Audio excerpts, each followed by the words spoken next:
Mae rhieni weithiau yn poeni ella fydd eu plant nhw'n drysu ieithoedd wrth ddysgu mwy nag un iaith.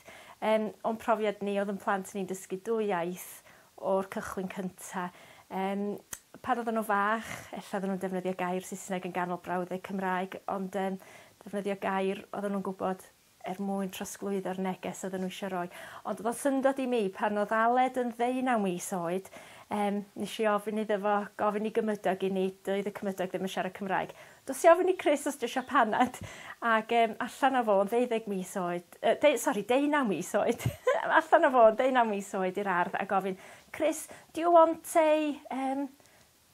a panad? Achos o'n yn gwybod be oedd panad yn Saesneg. So mae plant yn ymdopi efo mwy nag un iaith. Ond mae gennau ffrind enghraifft a mae'r plentyn yn siarad, dwi'n trio cyfri rwan, 2 iaith yn rhugl, a pan oedden nhw fach, oedd y brawd bach yn defnyddio iaith arwyddion hefyd, so oedden nhw'n siarad Sbaeneg a Cymraeg yn y cartref o mam a dad, iaith arwyddion i helpu i brawd bach i oedd yn fyddar, ac yn dysgu Saesneg yn y gymuned. Felly,